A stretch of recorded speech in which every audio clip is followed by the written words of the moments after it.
Mary Draper Ingles. Okay, so Mary Draper Ingles was the first white woman that was kidnapped by the Shawnee, taken into Kentucky, and then Jenny Wiley. Now, something interesting that I think is actually, it's not just interesting, it's fascinating, okay? Mary Draper Ingles, she's Scots-Irish. Jenny Wiley is also with the Irish. So nobody wants to admit that they're actually white Anglo-Saxon Protestant. That's not the cool thing. Just on a side note. She was also 23 and pregnant. Mary Draper Ingles was. Um, she was. It started out in Virginia Draper's Meadow when the Shawnee came from from the county from Kentucky, and they crossed over to the Appalachians, and they even went to Boone County, Big Bone Lick, and they took her to. They said the Lower Shawnee Town on the Scioto River. So or Chillicothe, or a Skippakittiki. Okay, so nobody actually checked this out because Skippakittiki is the last Shawnee stronghold in America. Mary Draper Ingles was kidnapped in 1755 during the French and Indian War, 1754, 1763. Those are the dates of the French and Indian War. So you have the French and Indian War that happened from those dates. And in the very beginning is when the Skippakittiki is wiped out. We only know Skippakittiki at the very last was 1752, when supposedly him and his buddies had got attacked by some French people and some Indians, not the Shawnee. The Shawnee was supposed to be peacefully trading with John Finley. So we see him at a Skippakittiki, and it was like a metropolis, for everybody. And then we see Mary Draper Ingles get kidnapped from Virginia in summer of 1755. So if there was still a town, if there was still a thing that was there, they would have probably taken her to that spot first before taking her to the Scioto River, to Chillicothe, whatever it is. So that's what Draper Ingles' story is. And that is fascinating, because if she was taken to the Skippakittiki, then we could find out her son Thomas was raised Shawnee, and he had to be like or re-civilized or whatever, and met with all these presidents. Eventually, the Indians wound up killing his wife and kids, anyways. But Thomas, his experiences with the Shawnee, is also with Mary Draper Ingles, would show something about the Shawnee that may, if the Skippakittiki was still standing during the French and Indian War, then something else happened to them. We see them with John Finley, then they just drop off, and we don't see what happens with them. But now with Mary Draper Ingles, it's very possible that they kidnapped her and took her to Skippakittiki, and they was Shawnee, so it was with the Shawnee band. And so if they were related or took it, so it's very possible that these are the same Shawnee that was part of Skippakittiki that took Mary Draper Ingles, and I guess killed her family or whatever. So that's just some interesting tidbit between Jenny Wiley and Mary Draper Ingles. She was the one that was kidnapped in 1755. Mary Draper Ingles was. And Ingles, English, so it's weird that her name is Mary English, but she was a daughter of a Scots-Irish mother. And so I guess she was part Anglo-Saxon and part Scots-Irish. Jenny Wiley, she was kidnapped in 1789, which was actually 34 years later, so plenty of years afterwards. She married Thomas Wiley, who was an Irishman. Eventually she meets up with him, and then they have more babies after.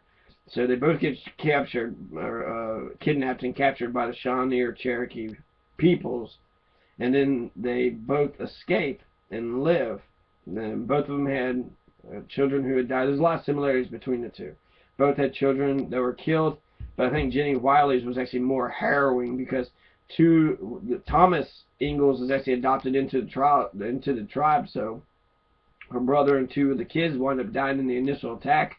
But once they had subdued everybody and had everybody prisoner, then it seemed like everything was calm and collected. So Mary Draper Ingles, 23 and pregnant, Virginia Draper's Meadow, 1755. She was the first one, right? She was the first white woman. Then they both come back. They remarry their husband, and then they have more kids, 4 or 5 more kids. I think Mary had 4 more kids, and Jenny had 5 more. And they massacred Jenny Wiley's kid. They killed every one of them. They killed like 3 of the older ones, except for the baby she had in her arms, and they killed the baby she had in her arms when it was slowing her up, and then she had a baby, and then they killed it. And they killed it like by slamming its head against the tree. So it was really bloody, really just, you know, they did not want white people in Virginia, so let alone Kentucky. They were fighting for, you know, that territory. Jim Bowie was born in May 10th, 1796, so that would have been about 7 years later. So when Jenny Wiley was kidnapped, James Bowie was around, and then this is also, you know, right after the American Revolution, right, 1783. And this is also about the same time period that Abraham Lincoln's grandfather is going to be killed by the Shawnee. So the Shawnee just killing, kidnapping everybody. But there were no establishments here. It was all completely free and easily. Just white people walked into Kentucky and took whatever they wanted. Well, I want this land. I want that land. There are no people here. Never been people here. So the story of Mary Draper. I already actually said the interesting thing. She's 23 years old in the early summer of the year 1755 when she and two of her children were kidnapped during a Shawnee Indian raid on her small community in Draper's Meadows, Virginia. While many of her neighbors and relatives were being slaughtered, Mary, her sons, and several other women and children were forced to begin the long journey back to the Shawnee country in what is now Ohio. Mary was over 8 months pregnant at the time of the raid. Within a few days, she gave birth to a girl in the woods next to the trail. Mary understood the Indians' respect for strength and ability to bear pain. It says that they took her to a thriving village known as Shawneetown or Scioto Town. This town was near the junction of the Scioto and Ohio rivers. How do they know this? How do they know that's what they called it or that's what it said? You know, she didn't know their language. Very well could have been a Skippy-Kitty. In Scioto Town, there were many white captives. Mary witnessed men running the gauntlet, saw several horribly murdered at the hands of the mob.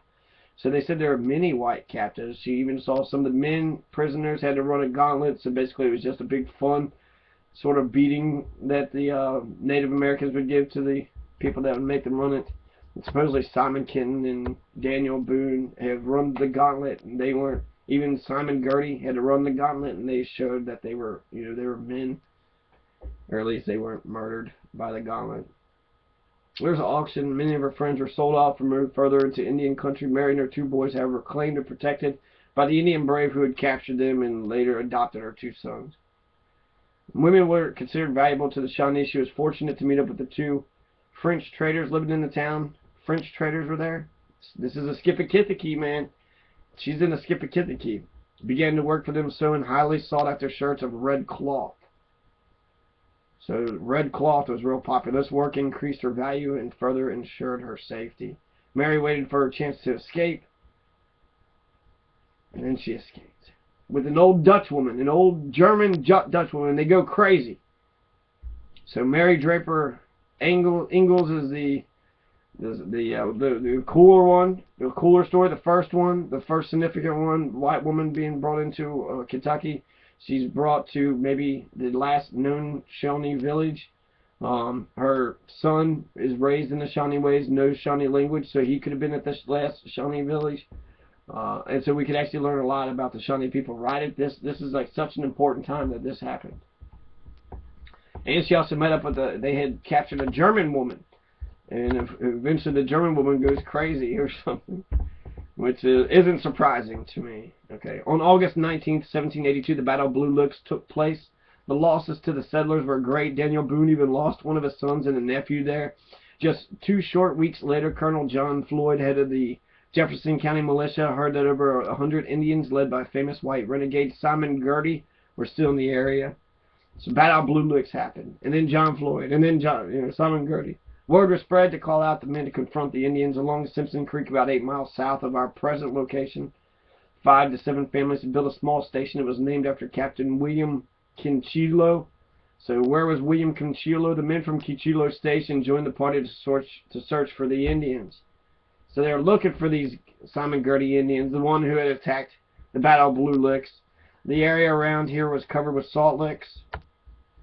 These were places where salt was present either in the soil or in the spring waters. Buffalo, deer, and elk came to these areas and licked the ground for the salt. Their paths crisscrossed Kentucky. So elks, buffalo, deer, all this game, but no Native Americans, no white people. It was just sitting here. Plush lands with fruits and waters and valleys, and their paths crisscrossed Kentucky, and many of our present highways actually follow these old paths. The Salt River was named because of all the salt licks When word from Colonel Floyd was given to the men, they left what they were doing to form ranks. It was not unusual for the hardy women of the frontier to carry on.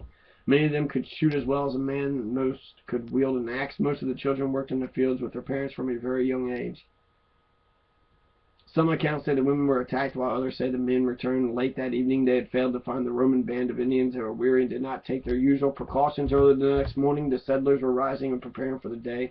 The Indians attacked. Cornelius Davis, the sentinel who had just entered his cabin to get a few hours of sleep when the yells of the natives were heard. As he left the cabin, the Indians were so close his shirt caught on fire from the blaze of their guns.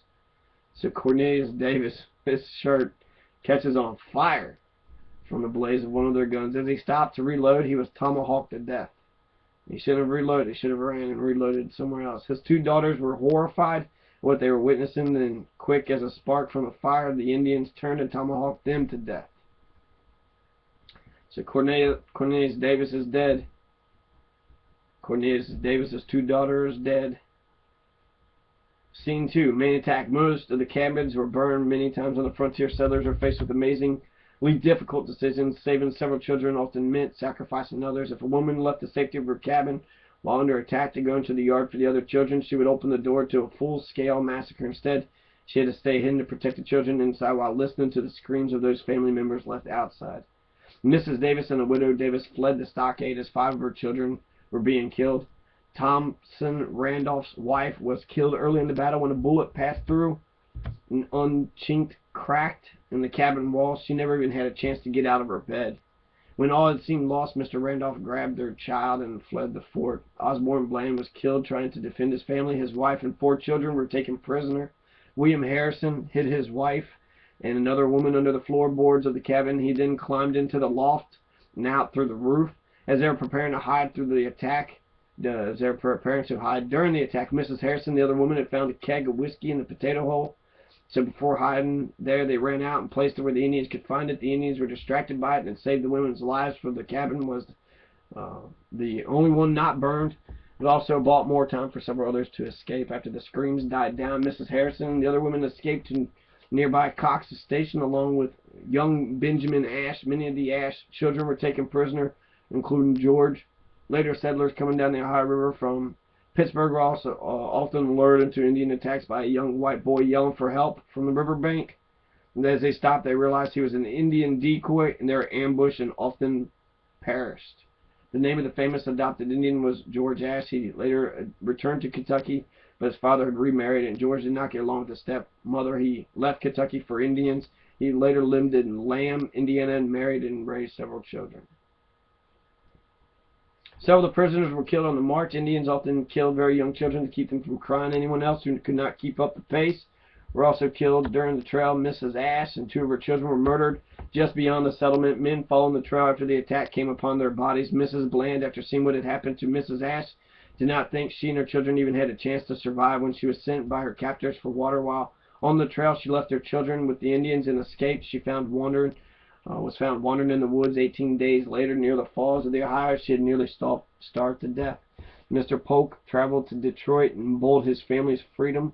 A kind-hearted Frenchman was said to have purchased most of the others when they were put on the slave block in Detroit. At least 15 settlers were killed at Kinchilo Station, and 3 Indians were reported to have died. The station was never rebuilt. References to the settlement from that day on refer to as Burnt Station. So, the Burnt Station Massacre, the Kinchilo Station. They said 15 settlers were killed, and 3 Indians were reported to have died. So, overall, very successful for the Native Americans. Right? Native Americans came, they saw, they conquered, they destroyed, wiped out as many people as they could. Not, in terms of battles and warfare. Burned down the building. It was reminiscent of the total warfare we saw with George Washington and the Iroquois, or the Pequot with the Boston Puritans. Were the reason why we celebrate Thanksgiving. So the intensity of the English was met with by the intensity of the Indians in this sense, the Burnt Station Massacre. And the Burnt Station Massacre shows that they stopped the fort from the station was built, you know, so kill lots of the people, burn lots of the buildings. That's a successful way to stop any new people from establishing any type of civilization there. So the Indians were successful in their battle, and they were also successful in their fight against the white people's encroachment upon their properties. The date was September 1st, 1782. So 82, this is, they said, right after the Battle of Blue Licks. So the Burn Station Massacre happened right after the Battle of Blue Licks. And that's the Battle of Blue Licks was Simon Girty. And so I guess this was part of the same marauding gang. And I even heard that you had Tecumseh, young Tecumseh was at these battles, Blue Lick and Burnt Station. So Cornelius Davis had been standing watch and was in the act of retiring for some sleep. Had been relieved by one of the slaves, described as a large Negro man. So these white settlers, they are slave owners, right? Plantation slave owners. Ken Shiloh Station, Cornelius Davis. He'd been relieved by one of the slaves, described as a large Negro man, almost undressed, only in his shirt. Remained on when he heard the savage yells. The Indian sprang from hiding and scaled the station palisade. Grabbing his rifle, he stepped out the cabin door. This is Cornelius Davis. Fired at the Indian atop the stockade. Instantly, several savages returned and fired. They were so close his shirt was set afire by powder flash from the muzzles. Wounded, bleeding, and his shirt dancing with the light flame, he stepped back into the cabin to warn his family and say goodbye. His young son, Isaac Davis, less than 10 years old, never forgot that apparition. Colonel Davis went out to meet a certain fate. He rejoined the black men who had held off the attack for an instant, but surely in less than it takes to tell, the screaming savages were everywhere. Davis fell within a few paces and was tomahawked. The fate of the brave and the true black man who had fought with him is not known, but certainly probably died with Davis. So he went out and died. He was like, I'm sorry. I love you all. I'm sorry. He rejoined the black man who held off the attack, and they were both dead. That was it. The Indians now had the station, not known in advance how strong the defense might be. They must have been stunned at the ease of which their surprise attack had succeeded. Only 2 defenders had offered initial resistance. Now the savages made short work of the others, who awoke in the midst of a living nightmare. Their worst fears had become a hideous reality. The remaining family units were barricaded inside the crude log cabins, which proved poor refuge against so many Indians. One savage shot through a crack between the logs and killed Mrs. Thompson Randolph as she lay in her bed. Her husband fought the braves after they broke into the cabin, grabbed up one of his infant children in his arms, and somehow managed to break free, carrying the child in one arm and fighting with the other. He may have gone out through the roof, since it was composed of split boards held down only by weight poles. This would explain how he managed to avoid the numerous warriors now commanding the compound. Many of the cabins were actually part of the stockade wall. If his was one such jumping off the cabin put him outside the stockade, it is likely surmised to explain his miraculous escape and the murderous scene unfolding. His other small child suffered the fate of his wife, so they died. Collins' history relates Randolph fought 2 Indians after dropping off the roof and then broke free to safety.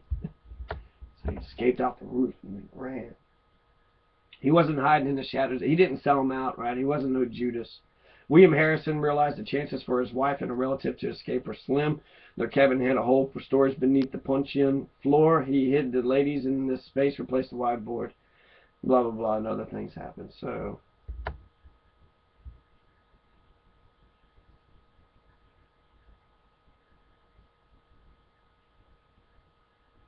it's kind of sad. So Mrs. Polk, at the first assault on the fort, Mrs. Polk had her 2 youngest children in the same bed with her. Immediately arose and, taking a child under each arm, attempted to wake up her 2 eldest children, but before she succeeded, the Indians broke into the house, seized her 2 children, hurried her out shortly after to their camp within about a half a mile from the fort. After daylight and looking over the encampment, she discovered all the prisoners taken, except her own 2 children, which she inferred that they had not been discovered in the darkness within the house and had left to be consumed. And she saw them set the house on fire before they left the fort, which added much to her affliction that she was not able to wake them up out of their sleep. So they burned while they slept. So that was not a good day for Mrs. Polk and her family. Mrs. Polk, that was a loss. Captain Polk strongly objected, urging that a pursuit would tend to the massacre of all the prisoners, as the Indians would keep scouts at the rear on the retreat.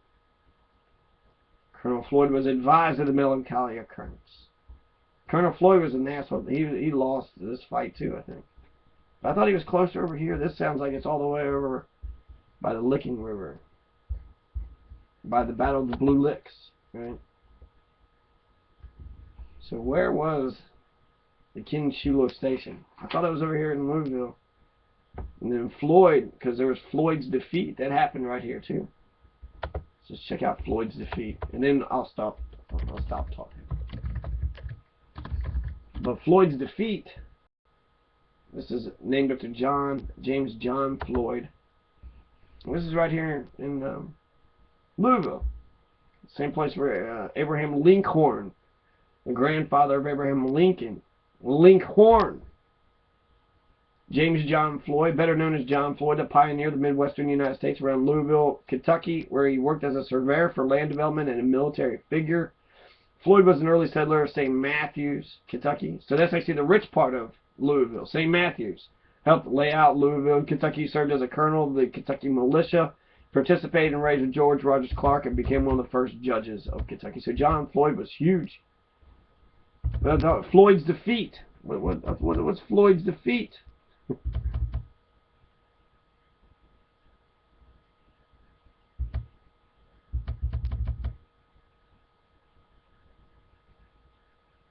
I know there's a Floyd's defeat somewhere. Which sucks. I mean, he seemed like he had a long life, but he was named after a battle that, that lost. So I'm just gonna right. The Floyd's Fork River is named after him as well, when it meets with the Salt Rivers near the location of Floyd's defeat. So they were fighting all over the place. You had Battle of Blue Licks that happened in the Licking River. Then you had fighting that happens here at Floyd's River, right? Salt River, directly south and east of Louisville. So at Floyd's Fork, close to Louisville, you had people dying. Then you also had the Burnt Station Massacre, which was 35 miles south of the falls. So maybe this is all closer together than what I'm thinking. 35. I want to find where where's the Burnt Station Massacre? Where did the Burnt Station Massacre happen? And James Harrod, didn't he die? Didn't he get shot up by Native Americans? Yeah, let's check that out. James Harrod. Because he was the founder of the first settlement, right? So if you could say the founder of Kentucky. Murder theory. This is the man that actually nobody knows what happened. Yeah, he probably was killed by the Indians. James Harrod, the first man that established the fortification, that started the entire westward expansion, the Manifest Destiny, was James Harrod. And what happened to James Harrod? Either some of his buddies went snipe hunting with him and killed him, like Daniel Boone might have done to John Finley or John Stewart.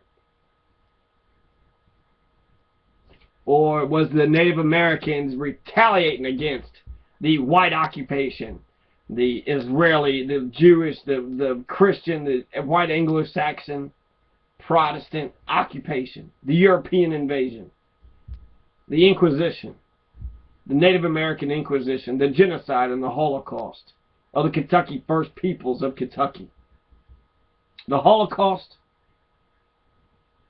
King Shiloh, and Polk Station, the Burnt Station Massacre.